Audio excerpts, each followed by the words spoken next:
Okay, hello everyone. Greetings from Biologically Speaking team and a warm welcome to Scimplify 2021 to all our audience from whichever part of the world you're listening from. I'm Shaunak, a postdoctoral fellow at the National Institutes of Health, USA, and co-founder of Biologically Speaking, and I'll be your moderator for the opening session. Those who are joining this conference for the first time, Biologically Speaking is an academic interest group sponsored by the American Society for Cell Biology Compass Outreach Grant and initiated by a group of PhD students and postdocs from around the world. And we are now joined by more than 30 science enthusiasts ranging from undergrad and master students to graduate students and postdocs who are working hard to make this accessible science outreach platform. We are thankful to our speakers, whom we had the pleasure to host in this platform for the last 9 months, and also to a wonderful audience and subscribers who had always supported our webinars and our outreach activities, and especially for the last few weeks to circulate Scimplify posters globally through your contacts and social media. So a big thank you to everyone from the team of Biologically Speaking. If you'd like to know more about our outreach activities, please visit our website at www.biologicallyspeaking.com, or if you'd like to listen to archived webinars, please visit our YouTube channel. While many people are still joining, let me take this time to introduce you to Scimplify 2021, an initiative by Biologically Speaking, a two-day virtual science fest celebrating the World Science Day. United Nations declared November 10 as an international day to highlight the importance and impact of science in our life and its profound societal implications. World Science Day aims to strengthen public awareness on the role of science and use of science for the benefit of societies. This year marks the 20th edition of World Science Day, and UNESCO's theme for this year is building climate-ready communities, ranging from global climate change to fighting infectious disease, and from deforestation to animal extinction. Science has allowed us to hold hands together to make a better planet. The recent pandemic is a great example of how scientific community and researchers played a pivotal role, and I'm delighted to say that a sense of shared endeavor and a deeply collaborative approach have prevailed, as scientists invented ways to detect the virus and also generate vaccines in a very short span of time. And undergoing a successful vaccination drive, educating the general public, communicating the science behind vaccines, we have all collaborated with each other. On behalf of Biologically Speaking, the next 48 hours we pledge to celebrate how science can be made accessible to all through the active involvement of the international scientific community of students and researchers. You can download the full program of events from the chat box, and it is also available on our Scimplify website. And Alberta can kindly share the video that explains what we would expect the whole of today for the day one for Scimplify 2021. Alberta, please go ahead.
With that, ladies and gentlemen, a warm welcome to Scimplify 2021. And it is my absolute pleasure and honor to host Professor Manu Prakash for the opening session of Scimplify.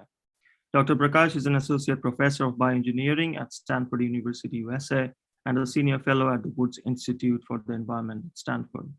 Dr. Prakash finished his BTech in computer science from IIT Kanpur in 2002 and completed his PhD from Massachusetts Institute of Technology, MIT, followed by a fellowship at Harvard University. After that, he joined the Stanford University as a faculty.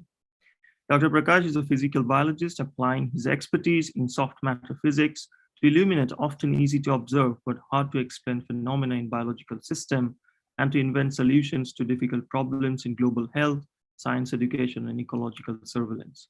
His curiosity-driven science, empathy for problems in resource-poor settings, and has a deep interest in democratizing the experience and joy of science globally. The Prakash Lab has invented several devices that are low cost, widely accessible, and appropriate for use in low resource field settings. Examples include the low-cost microscope, also known as Foldscope, an entire microscope made of paper that has reached 1 million people in around 140 countries around the world. Professor Prakash's long list of inventions include Handifuge, a hand-powered centrifuge for SARS-CoV-2 testing in low-resource settings, Plankton Scope, a kit recreational sellers can use, and Octopi, an automated microscope equipped with neural network-based image analysis to rapidly find and count malaria parasites in blood samples.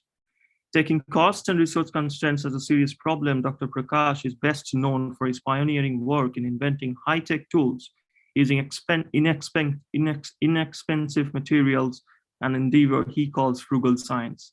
Dr. Prakash has received numerous awards, including the HHMI Getz Faculty Scholar from Howard's Medical Institute in 2016, a grant from the MacArthur Foundation in 2016, Unilever Colworth Prize from the Microbiology Society in 2020, and a recipient of the Young Alumnus Award from IIT Kanpur in 2019. With that, it is our great pleasure to welcome Professor Manu Prakash to Scimplify, and we are all eagerly looking forward to know more how frugal science can connect science and society. Over to you, Dr. Prakash.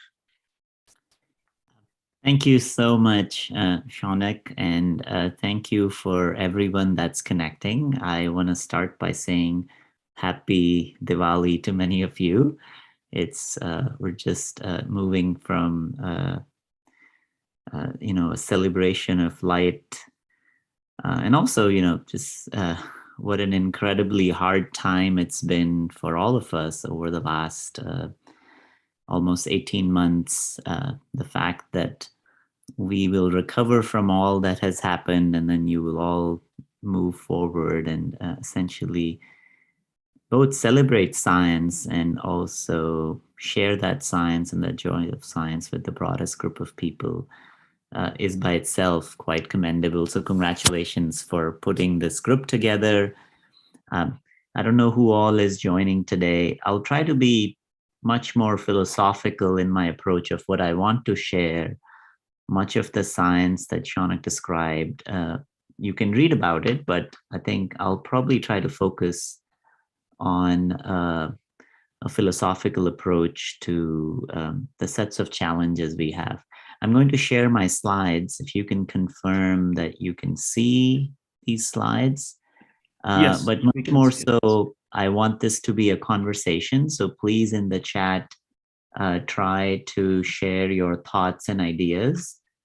And what I will actually do is try to finish early so we have lots and lots of time for conversations. I think for me, it's as much of a learning curve to understand and see what all are the concerns and thoughts and threads that you all have as you think very broadly about this difficult interface between science and society. There are lots of big challenges here, and I would like to make it much more informal. So I apologize in advance if I'll not be able to cover the science in depth, but my goal is to really turn this into a conversation.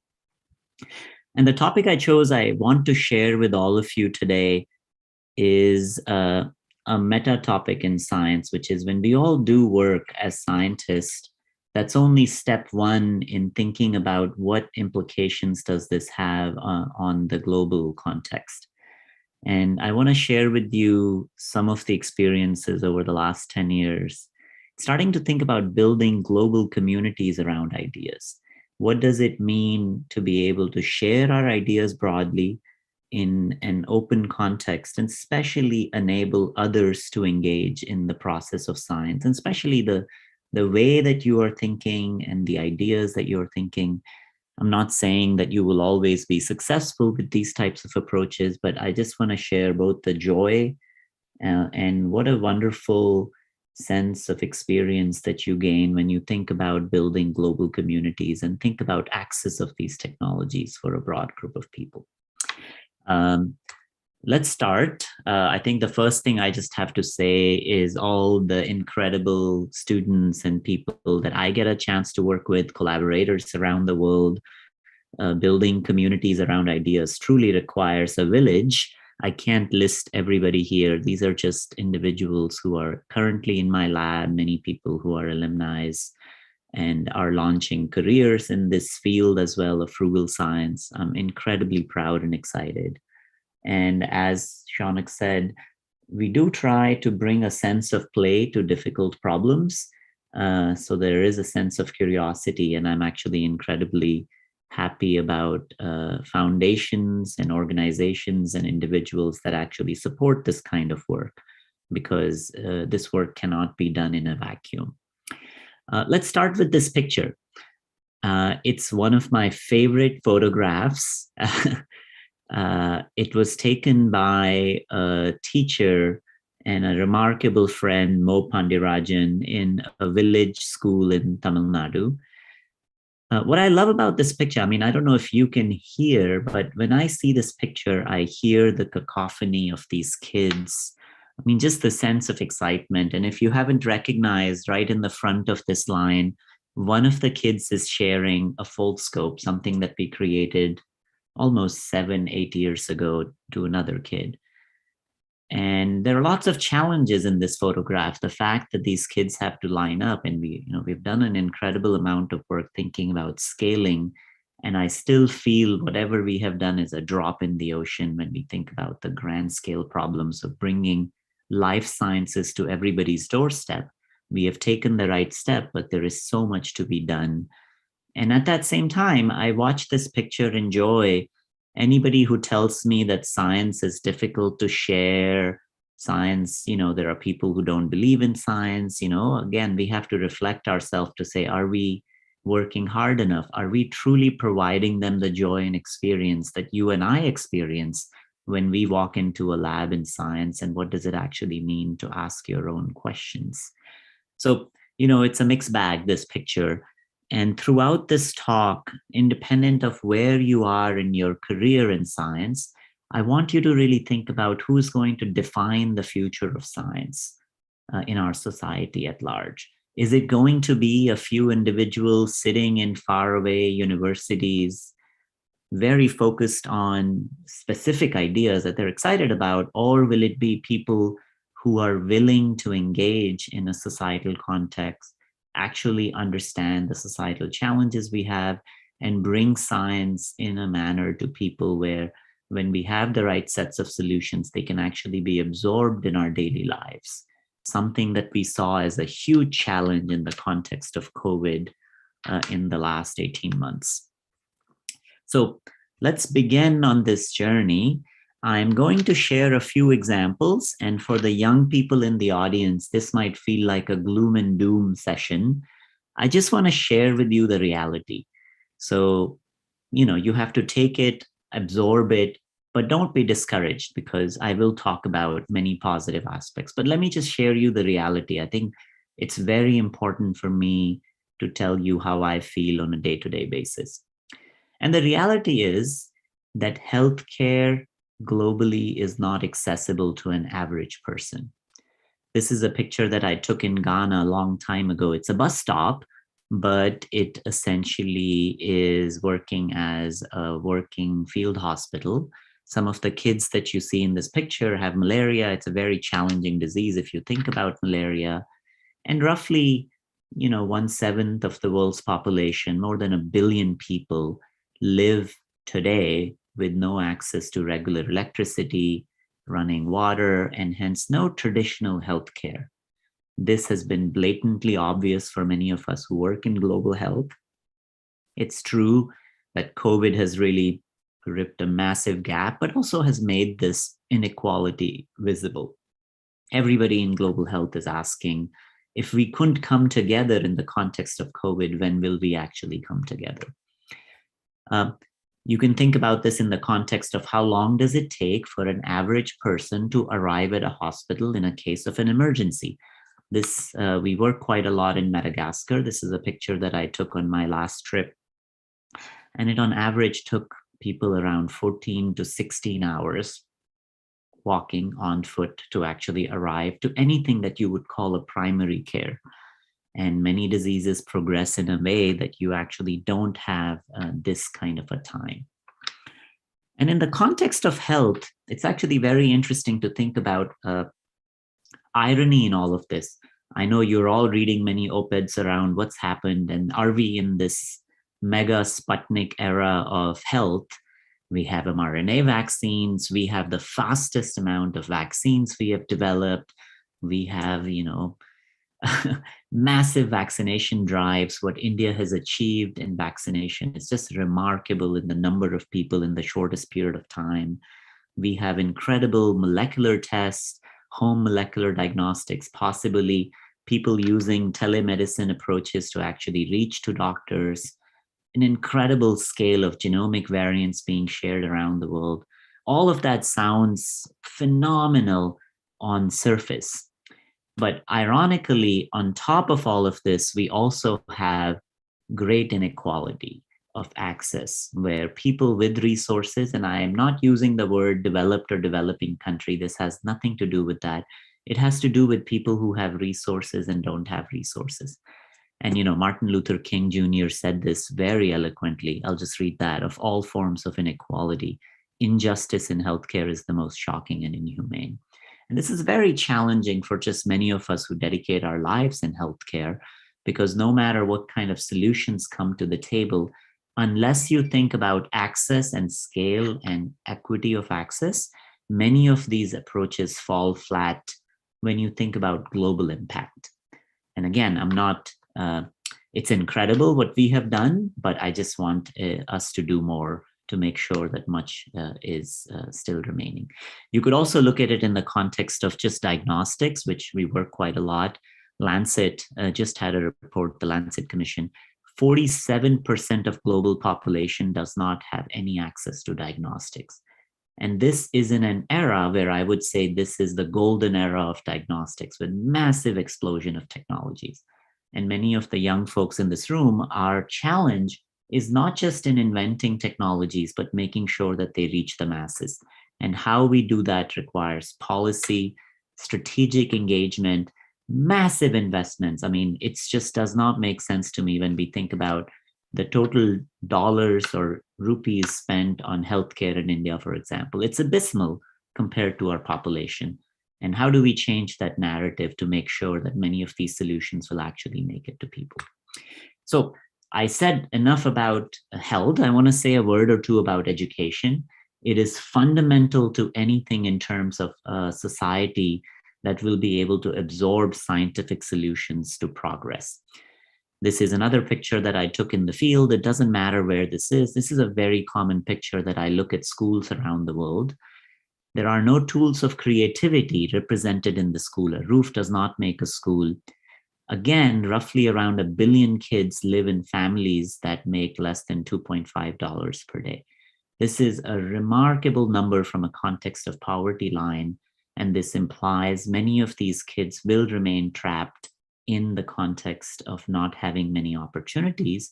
And even if the kids that do have opportunities, the sense of what we call creative education is not accessible. I mean, you and I, all of us are incredibly lucky and privileged in the manner that we were able to learn science in the way we did. Or maybe many of you had night science and you were doing science separately.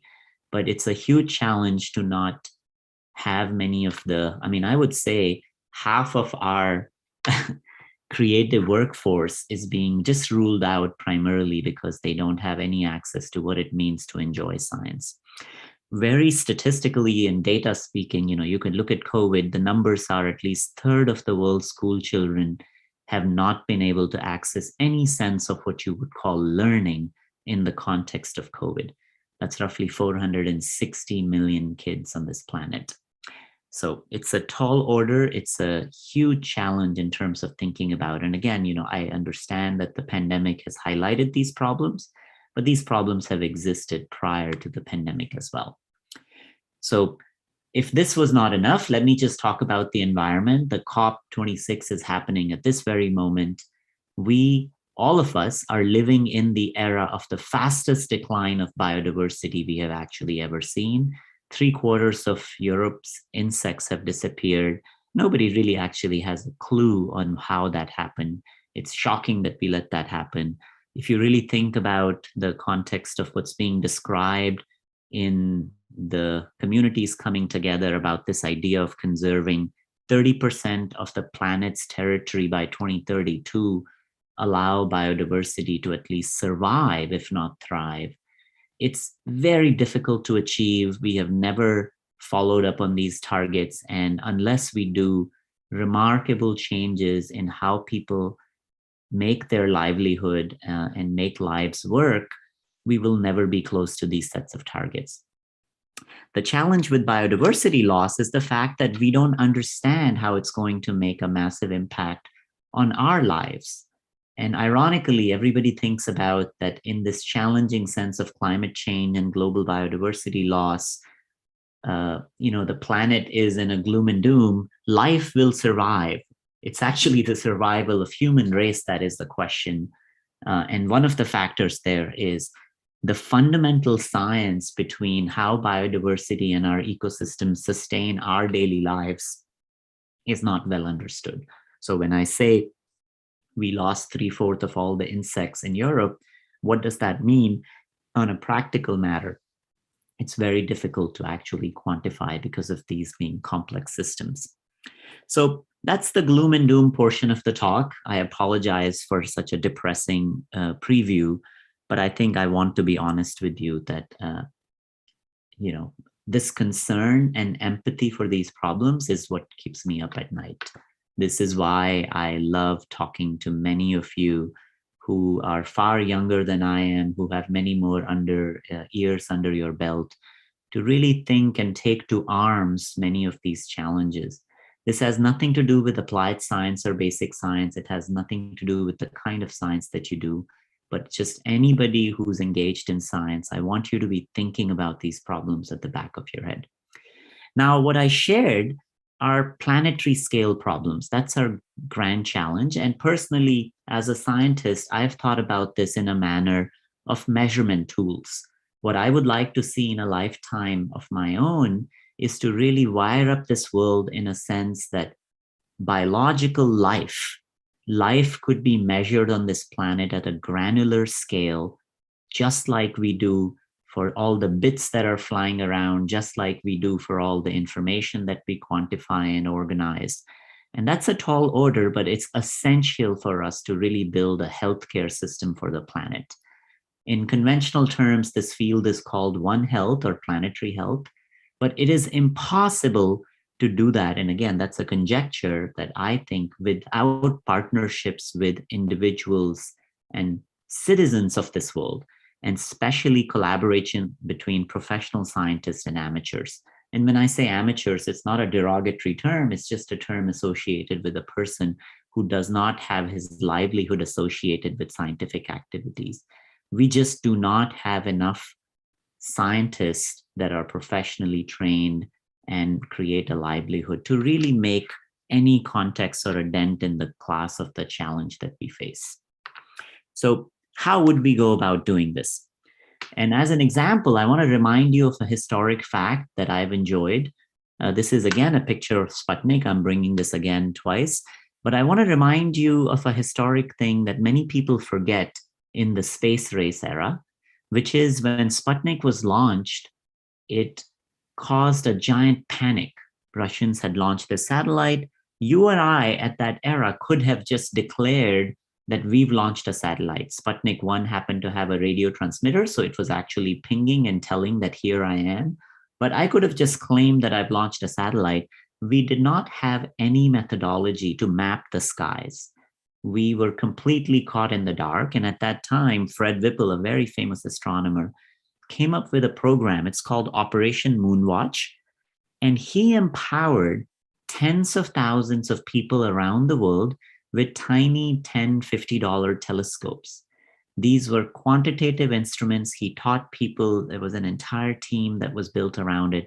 I love the middle picture here of United States. It says Mrs. Lloyd Eisenhower, housewife volunteer, sought Sputnik 2. And it's just the joy of watching this and realizing that as people and individuals, everyday people turned their eyes to the skies. And this led to the world's largest and the oldest citizen science program that has ever been known. And for the next 30 years, these individuals actually mapped our skies. And it's just such a joy in some sense when I think about how this transformed the field of astronomy. And the argument that I'm trying to make with all of you is actually we currently have the world's largest citizen science program. It is not the astronomy community. It's actually the healthcare volunteer community called community health workers.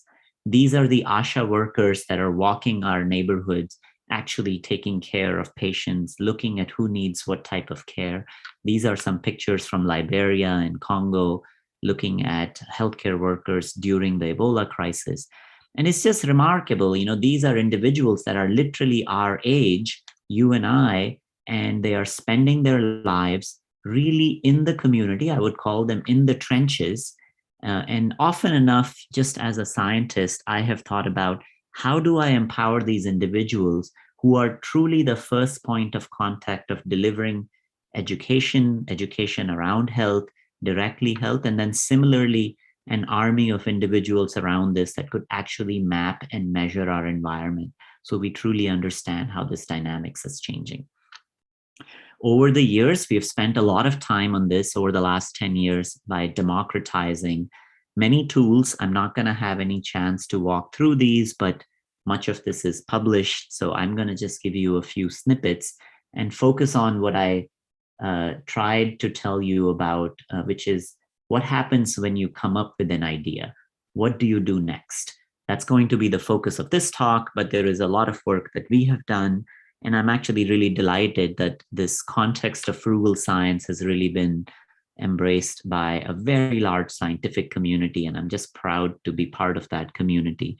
The openness that people have shared in sharing their tools, making them accessible and letting others build on it has been really empowering.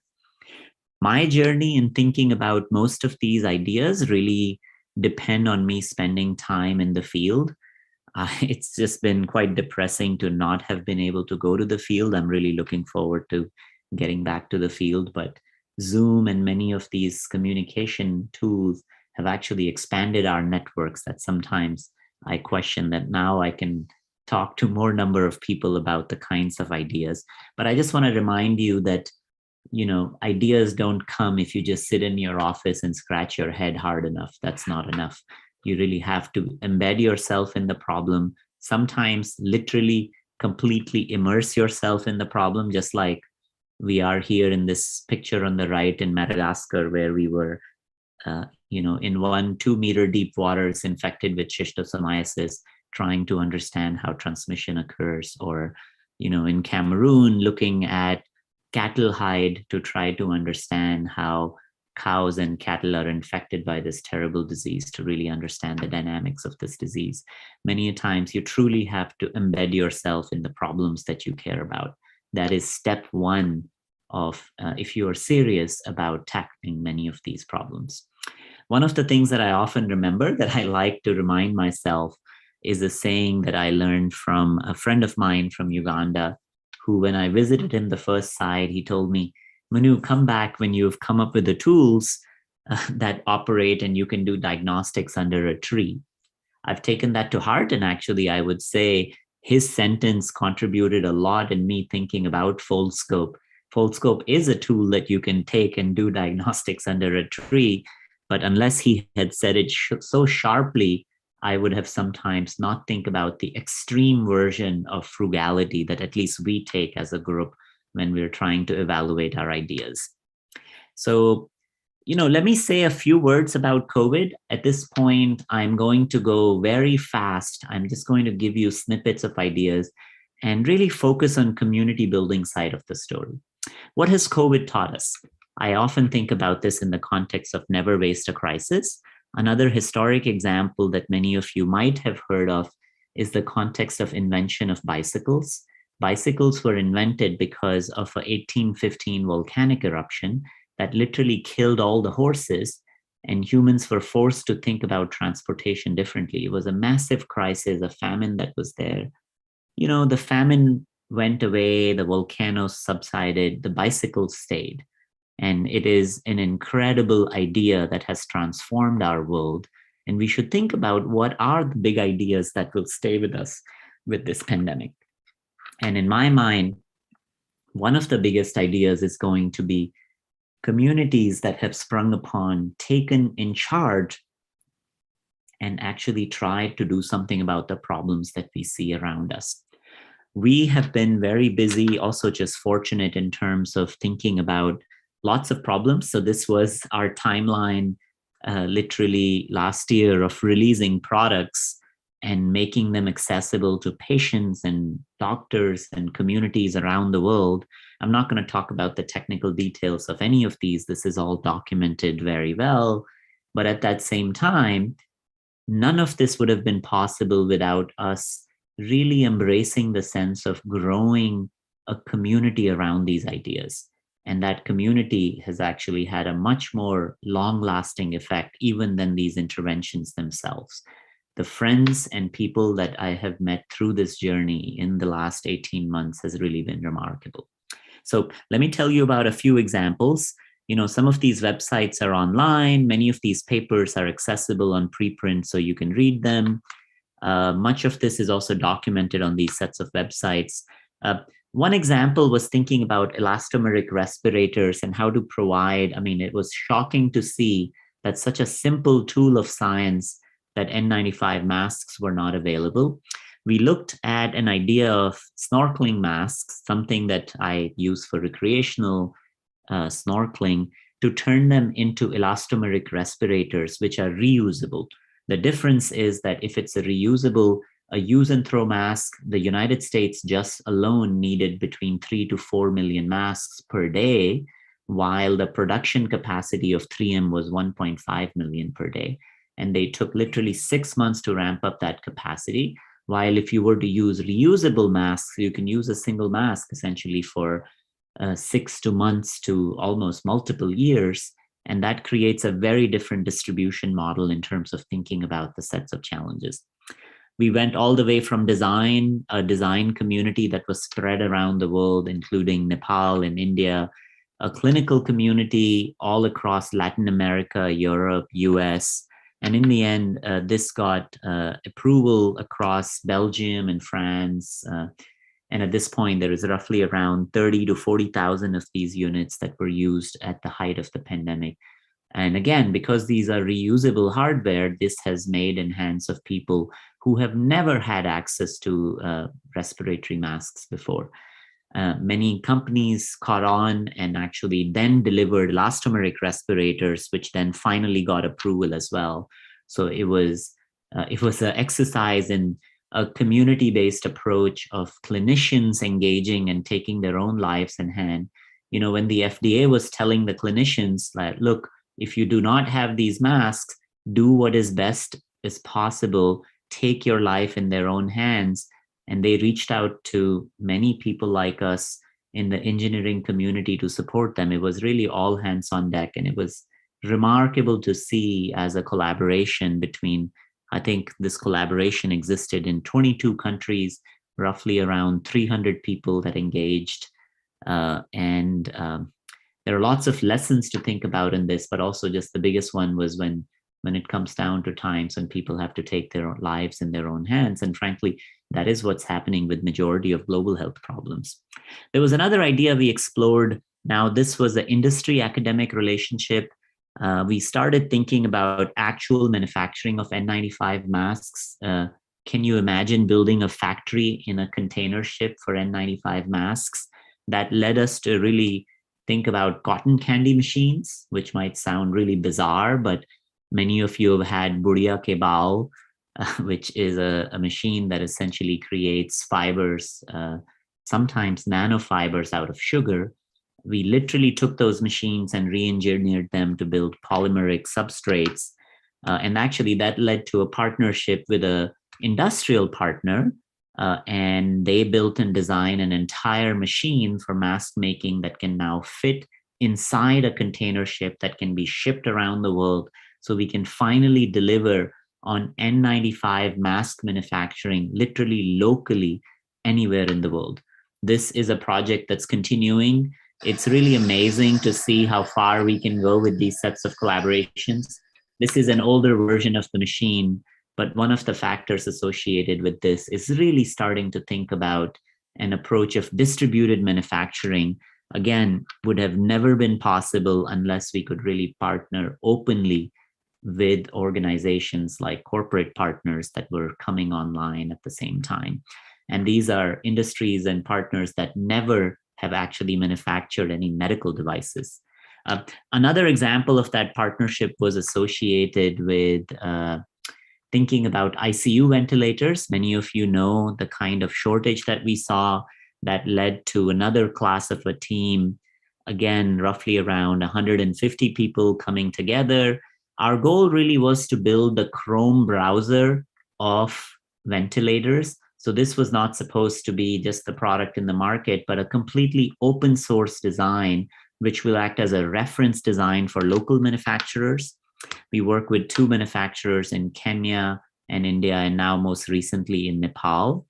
And one of the factors about this has really been designing with a very changing and moving target, because early on, oxygen shortage was not an issue, but suddenly oxygen shortage became an issue.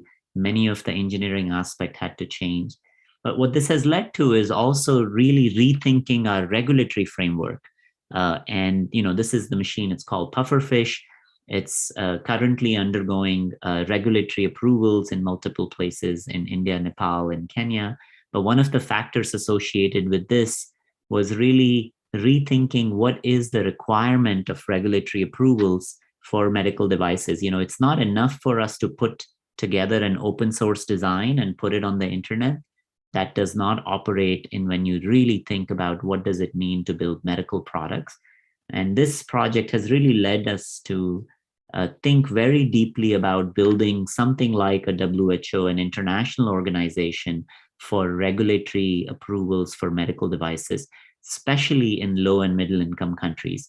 Because one of the challenges that's associated is if you are not designing for the high income country markets, there are very few people who would be willing to really provide the robust regulatory framework. And of course, India, Kenya have been champions in building this regulatory framework. I'm actually very excited about what the government has done, but I've also realized it's not enough. We need to do much more in supporting medical products if we are actually excited about making these things much more broadly accessible. Again, in this COVID context itself, there are numerous other examples. We built this organization called N95 Decon. Again, roughly around 150 scientists across that led a coalition-based effort of providing decontamination strategies. Many scientists from India, Ethiopia, global reach, but literally focused on providing a critical resource that was needed at that time, to including partnerships with FDA, CDC, and WHO. Much of this is again documented. I'm actually very proud of what the team was able to do. But one of the key aspects of thinking about these organizations was how do you really build volunteer organizations that can come together on a scientific basis? And we decided to build a new structure of a headless organization where people could come in as volunteers, but it was not as if one person was in charge or was coordinating. It was a very flat hierarchy. We were all so focused on getting work done. And this was another example of an organization that some of you might have heard of. This is called India COVID SOS. When many of us saw the kinds of waves that came along in India, it was very concerning for some of us who were not physically in India. And we decided to support many of you and many folks that were based in India, and NGOs and clinicians and government offices in any little way that we could. That led to this coalition of roughly around 500 scientists, clinicians, epidemiologists, engineers, corporate partners, philanthropists coming together. It was a really large agenda. And I think the reason I'm just describing this again is this organic nature of team building. I don't have enough time to talk about the lessons learned along the way, but one of the key aspects of this was really coming to a problem with humility, really bringing your expertise to the table while learning how to listen. And doing this with urgency.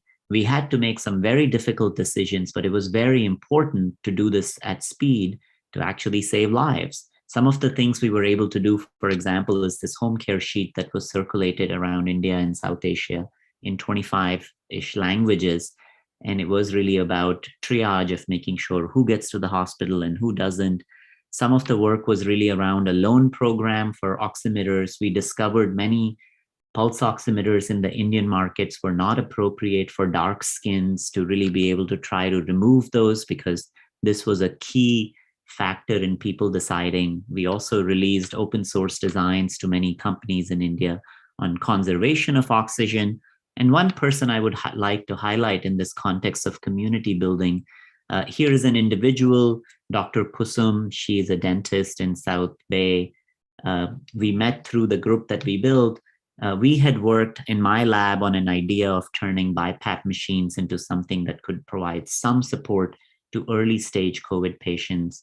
She really took that technical idea and built an entire grassroots community, first in the Bay Area and then across the US, literally collecting tens of thousands of these BiPAP machines that were not being used, shipping them to India, Bangladesh, Nepal, training doctors locally, building a team across India in terms of a distribution channel, a repair channel, listening to doctors, trying to understand the challenges. It was just remarkable and humbling to see that when you float an idea and you really are open to many different ways, and when there is this sense of urgency, remarkable things happen, but because of remarkable individuals.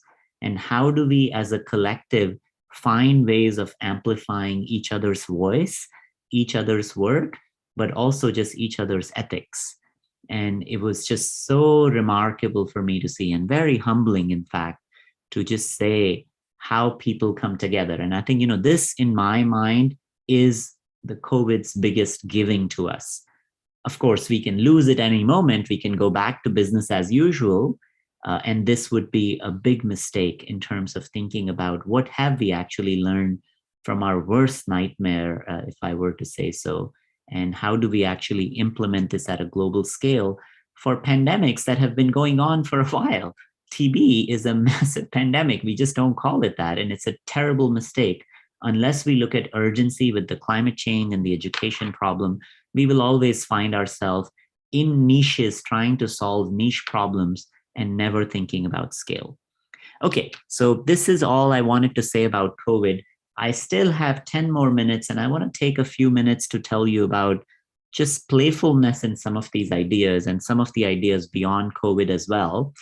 I think, as I already mentioned, much of that is published, but let me just say a few words about where these ideas come from and the importance of thinking about very broadly how you should be expanding the kinds of options you have available when you are working in constraint.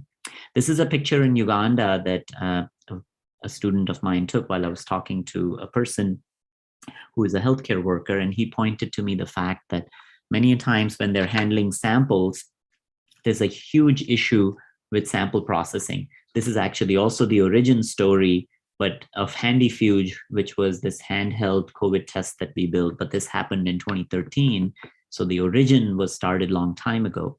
And in the flight coming back, the problem is centrifugation. Centrifugation requires electricity. And the flight coming back, I started thinking about spinning toys. And we looked at every possible spinning toy. I'll just show you an example. And this is a little quiz for all of you. I don't know if you play with yo-yos.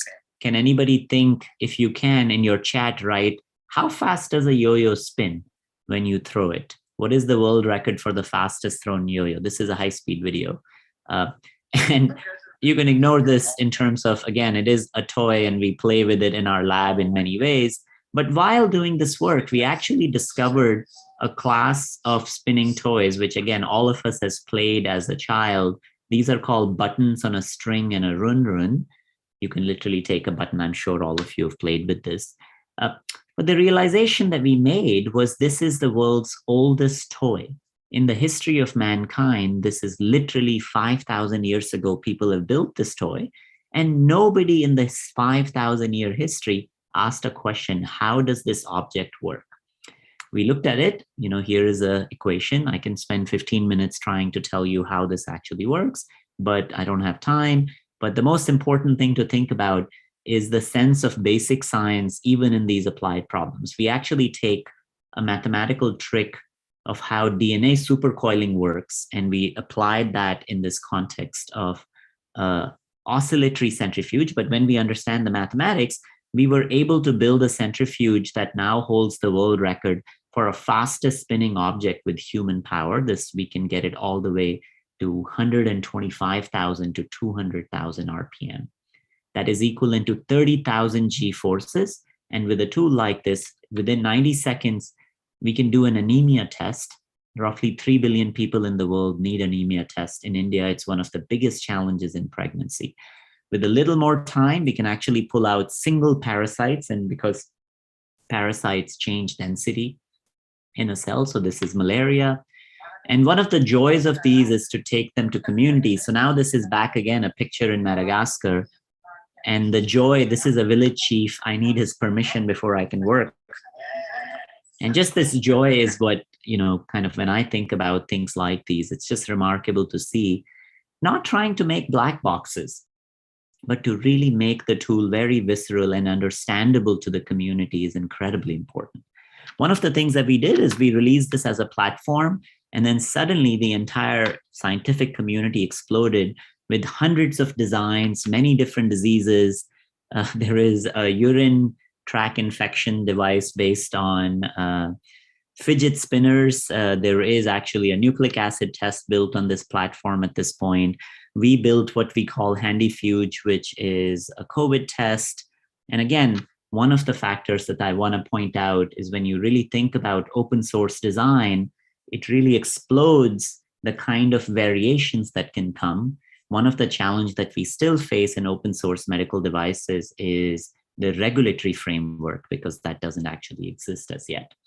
I'm going to switch and tell you guys a little bit about a few other tools.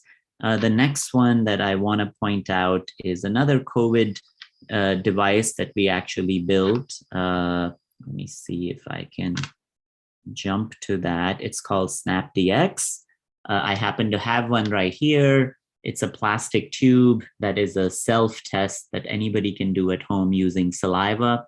If you can make a cup of coffee or tea, you can actually run this test. One of the advantages or the design of this tool is for manufacturing and literally thinking about running a COVID test in the community without electricity.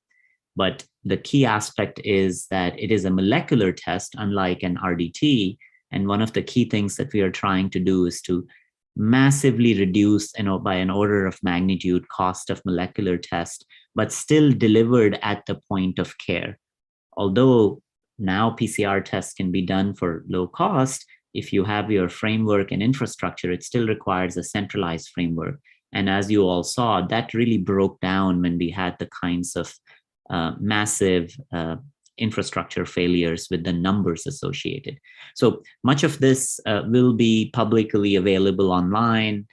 So I'm not going to talk too much about this, but one of the factors is we can do detection limits of 50 copies per microliter with a device like this. And then again, this is of course designed for COVID, but one of the key aspects for us is really focused on communities and thinking about many number of tests that we can build on this platform. And much of the work that we are thinking about now is incorporating TB and many of the other pathogens that should be detected in this context of molecular detection. From Bay Area, I will take you to Kalahandi. This is our work in malaria. This is in Orissa, one of the pockets of the worst malaria cases of Plasmodium falciparum.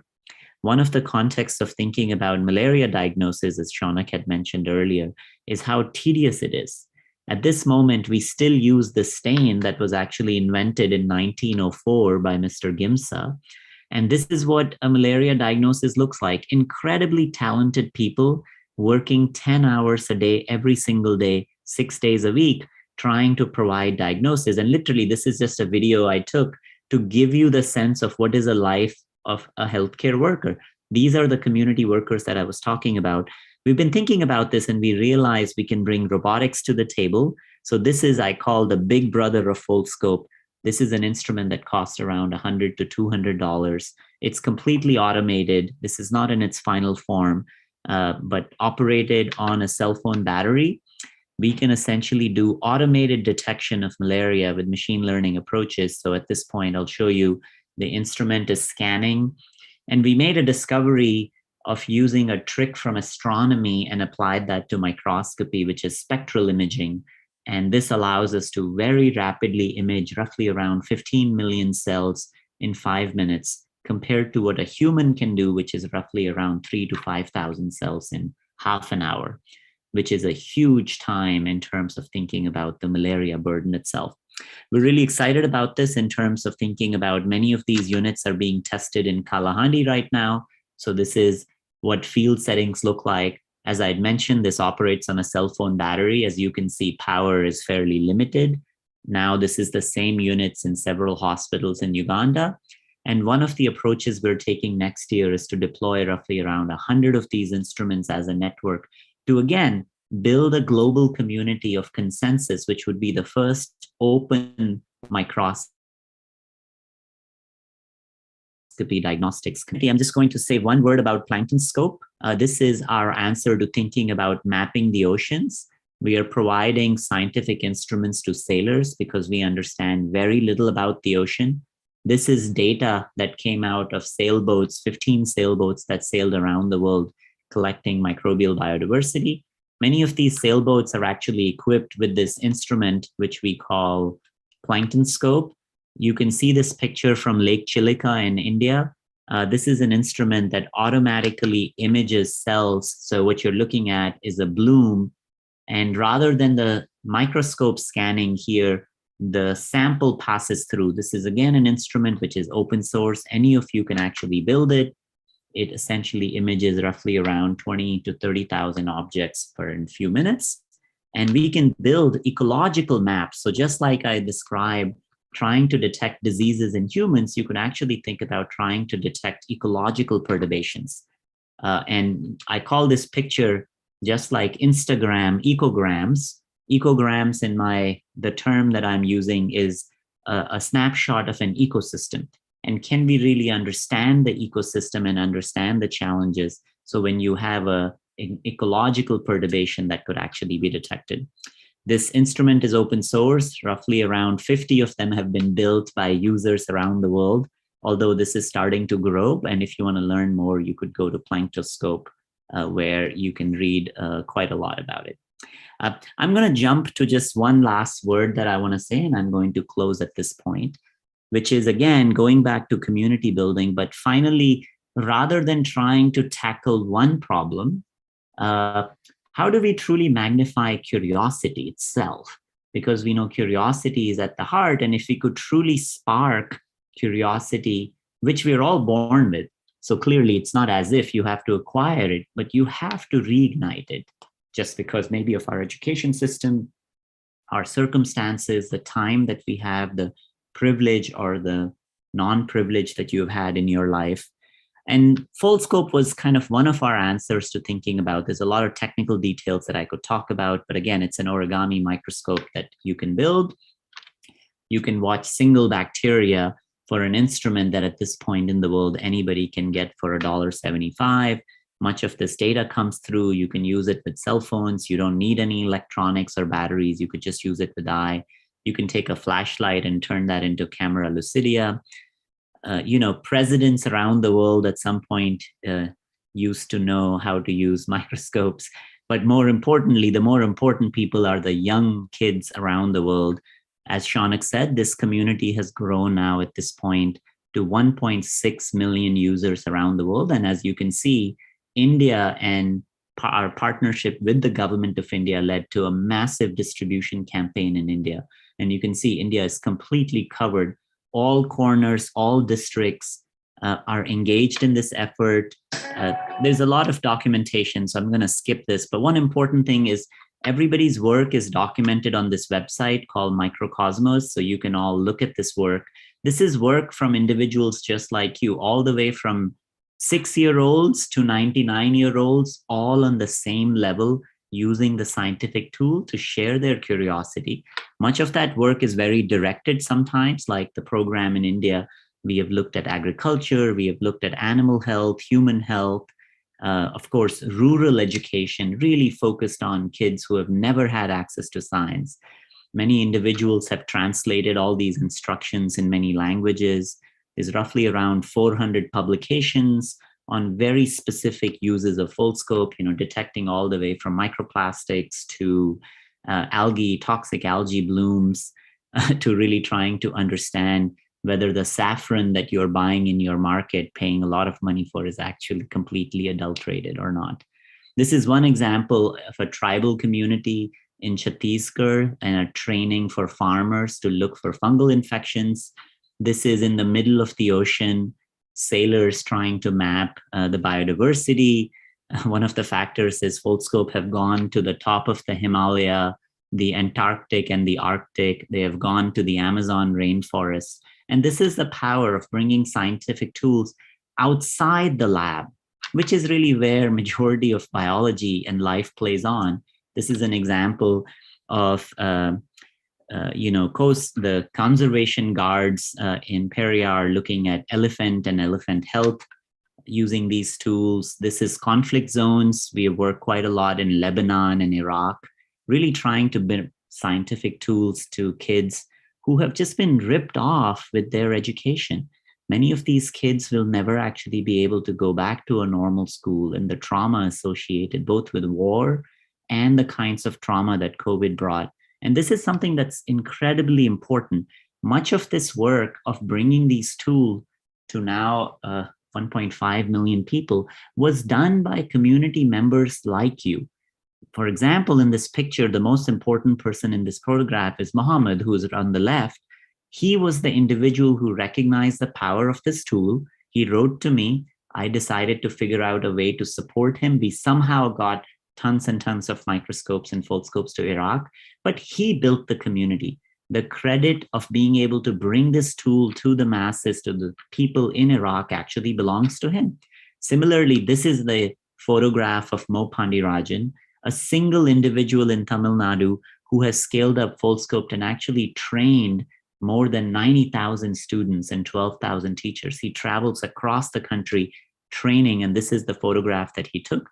And one of the things that I find so joyful is, what are the chances? What if I had never met Mo? What if I had never found that talent? And this is what bothers me. Unless we bring our science to community members and these young budding individuals across our country, we are losing the largest talent that has the capacity to solve these problems. So when I show you this picture of a smiling person, I see solutions just sitting in plain sight, but we will never be able to incorporate and build upon them unless we can actually share these tools as broadly as possible. So I hope you all think about the science that you do, and how would you bring many of these tools that you care about, or the tools that already exist in the community, to people around the world. I'm going to stop at this point. One of the things that I want to mention is much of what I said is documented online, and I'm happy to take any questions. So let me stop sharing.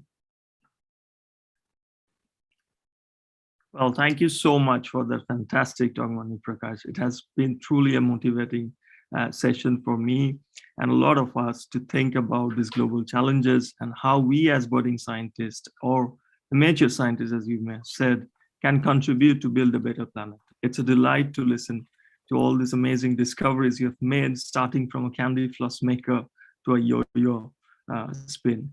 So following up to your question, there are many people has guessed the speed, starting from 40 to 50 RPM to 12,500 G to all the different answers. So I'll give it to you to choose the winner for that. But there are a lot of questions in the chat box, and I hope I don't disappoint anyone. I'll try to cover most of them. So I'll start off with one question from Sundaram. And I'll club a couple of questions because we're running out of time, so we'll club 2 or 3 questions together. So Sundaram asks, amid the tug of war between industry giants, I'm curious to know what are the challenges you face in democratizing science? And a follow-up question from Shubharnareka Chattopadhyay is, are you getting enough support from the government? I mean, fantastic questions, and I'm going to be very honest. This is challenging.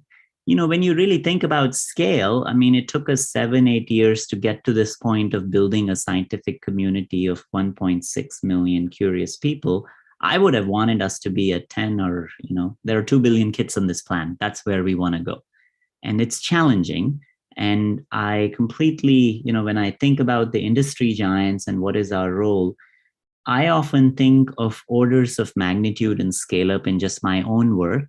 So if I build something, I want to make 10 of them and share 10 of them. If that works, then I want to get to 100. And we really think about step at a time. And if we inspire, if we push the industry, if we push the giants, the corporate world to actually look at the unserved markets, all the more better. If they want to join this challenge and make it competitive, if Reliance is listening right now, you know, this is an open challenge. Come on, actually engage, bring scientific tools to people. And unless they do so, you know, we can't just keep waiting.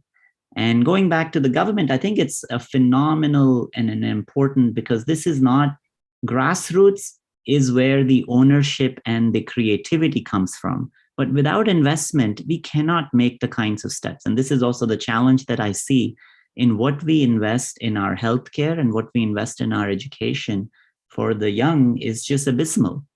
So, you know, it's been challenging. I would say it's been really remarkable to work with many of the individuals in the government, but I would like to see a much larger scale up. And, you know, it doesn't have to be us. We are just trying to light a small candle. Many of these ideas now then can be taken on and people can run with them at larger scale. And it's in some sense, you know, at some point of time, we get tired of just saying yet another pilot. We've done the pilots. The data exists for the last 10 years, both in health, in education, in environmental context. I mean, all of these promises that are being made in COP26 about climate, I find them really empty, because you can, just by saying that I'm going to devote this much money, or just by saying this is our target, does not solve these problems. We're not talking about solutions. We're not actually including the individuals that must play a role to be able to solve these problems. And they are both new science and that science reaching individuals in society that can actually amplify that science. So I would say so much more needs to be done. If there is somebody from the government listening, I'm happy to talk to them. But again, not enough. So much needs to be done.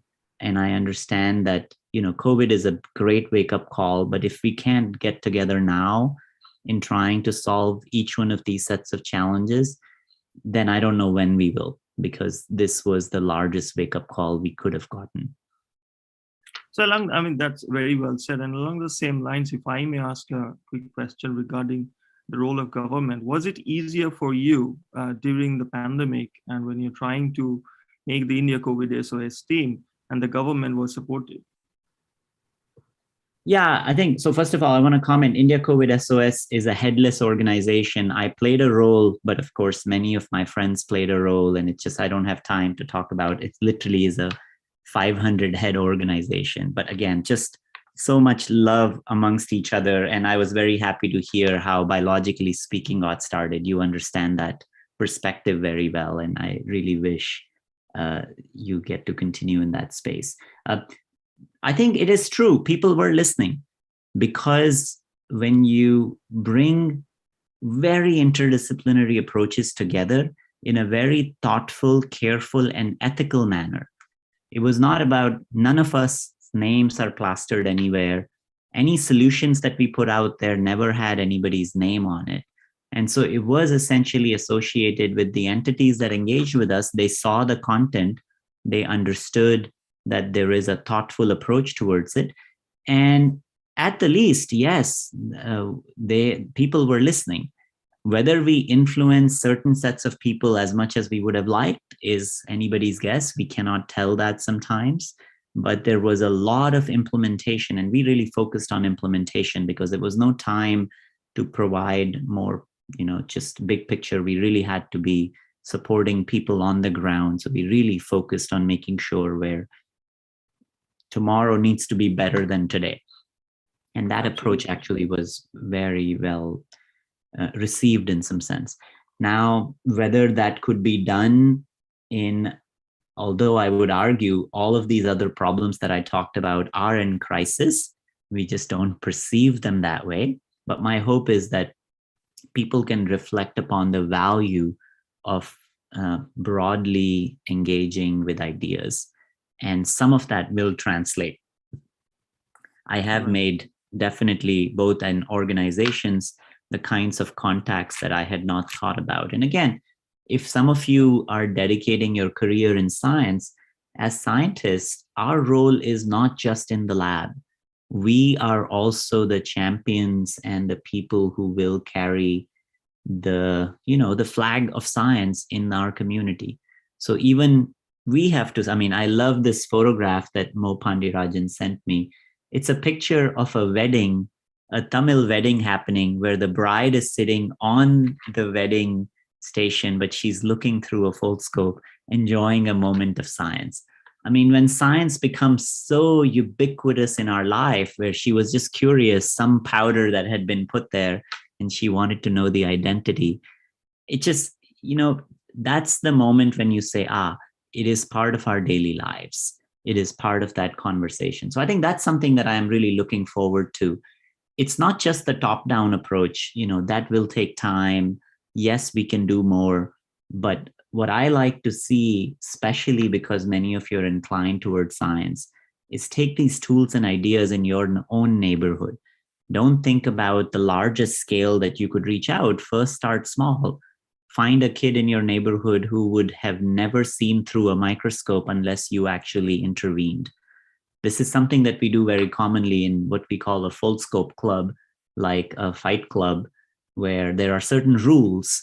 And one of the rules is that you really have to share a foldscope with someone who would have never seen through a microscope. And if every scientist does that, suddenly you've actually doubled the population of people who have actually seen and understood the fundamental unit of biology. And so again, this is, I can complain as much as I want about what the larger scale partners do or don't do. There is a lot more learning there. But on the other hand, I would like to much rather see what can we do. Very well said. So you have another question from Deven Virjay. What strategies you are making to scale up science to masses, which I think you've very well explained, but he has another question from a student's perspective, where he's asking, does one should focus on his scientific career or on popularization of science? If both, then how one should balance that? That's a beautiful question. And let me answer it in a slightly different way. The word popularization of science is kind of it could mean so many things. And in our society, it's like the people who show up on TV and do their popularizing science. The argument here is just share your passion for science with anybody who crosses your path. And I would argue when you do that, you are actually a better scientist. I have made more discoveries using a foldscope that have fundamentally changed my own career path in how, I mean, literally what I would argue are fundamental discoveries in science and life sciences. But it only happened because I happened to have a Foldscope. I was showing it to a kid, and I, at that moment, happened to see something that nobody had seen before.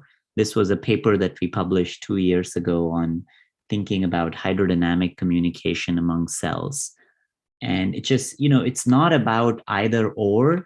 If you genuinely care about sharing science, it's not about just sharing your interpretation of science. You have to share the joy of science, and you have to share the experience.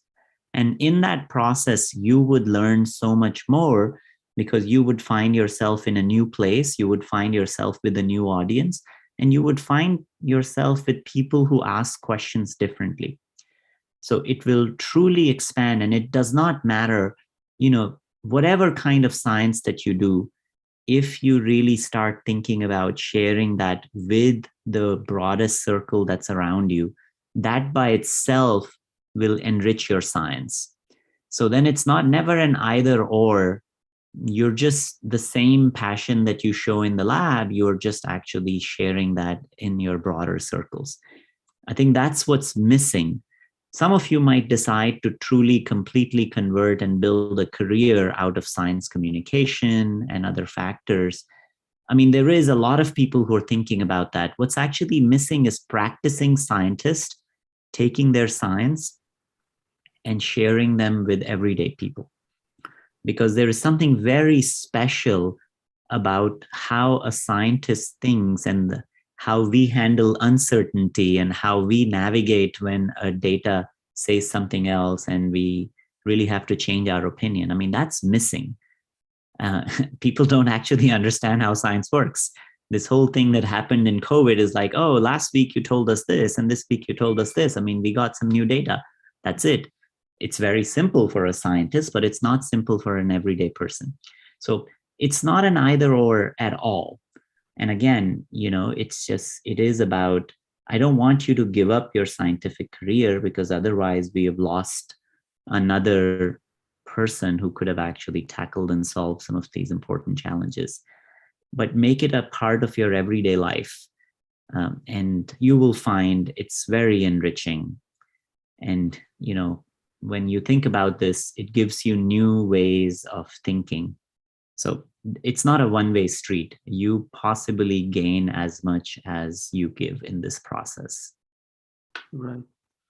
So there are several more questions. So if you allow me, I'll take more, if that's okay with you. Yeah, no, I think it's okay. Maybe like 5 or so minutes. Okay. Then I have to run and go and eat something. Yes. Sure. We'll just wrap up with two more questions.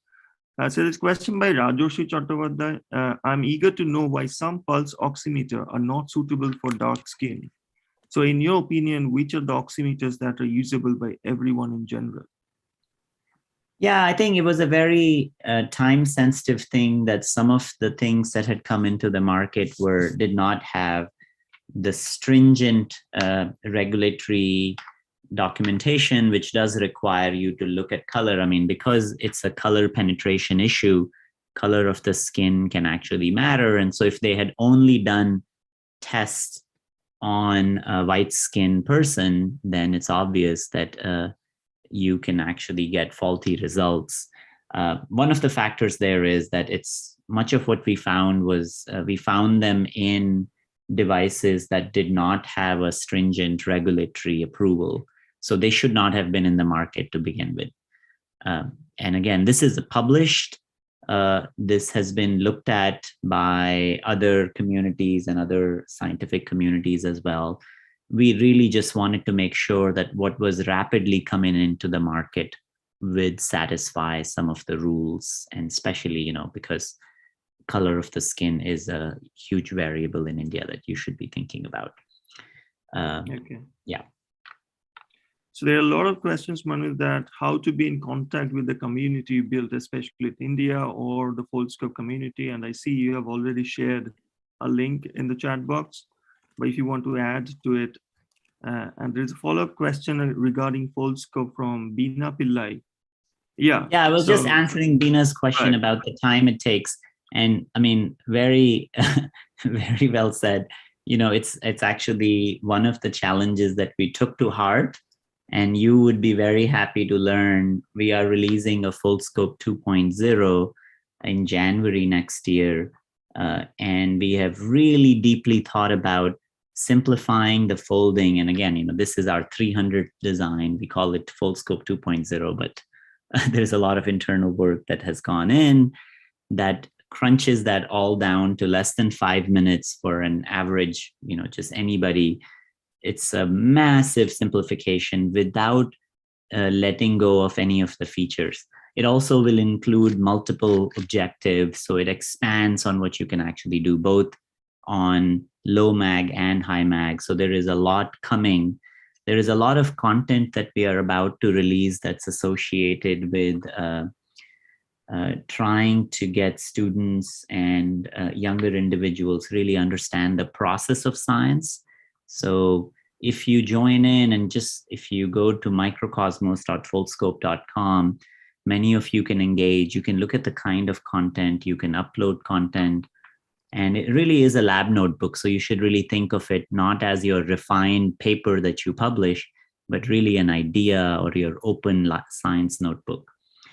And it's also quite joyful. I've made thousands and thousands of friends, I would say, on the full scope community, primarily by sharing ideas and commenting on people's ideas. So if any of you want to engage in the full scope work, I think the most important thing is share openly, join in the community. Many a times it's about giving voice to people who don't have a voice. So if any of you are a card-carrying scientist and you will comment on a post in a local language that you speak, let's say Tamil, for example, or Hindi, for example, and really engage with this person, on the other hand, who has no mentors, it would both mean a lot to that person, but that would create a link. So the model is not a hub to spoke. Again, the full scope community is peer-to-peer. Individuals that engage and post and share their ideas become these hubs, and then they can mentor many, many people, but it's a distributed mentoring model. There is no few people, there is no, it really is a distributed model. And many of you can play a very important role in supporting that. Well, that's amazing. Thanks a lot, Professor Manu Prakash. And there's a huge list of appreciation in the chat box. I'll not go through all of them now, but thank you so much for taking the time to speak on this platform. Greatly appreciate your time. It's Friday evening there. And our best wishes to you and your team. Very much looking forward to more inventions from your lab, and definitely the full scope 2.0. Thanks a lot for. Thank you so much. Bye, everyone. Have a great night. I had a wonderful time, and Thank I you. hope to see some of you in our communities. Bye-bye. Absolutely. Bye-bye. Thank you, everyone. So with that is the closing of the opening session, and we have our next session at 10:30 a.m. in India, which is around 1 o'clock in the United States, those who are watching from the US. Please make sure the time changes back by an hour tomorrow. So make sure you change your clocks. With that, there will be a short break for just 15-20 minutes. And please tune in for the next session of Scimplify, which is fantastic, which is a competition we hold for high school students over the last month. And the judges will be announcing the winners in this session.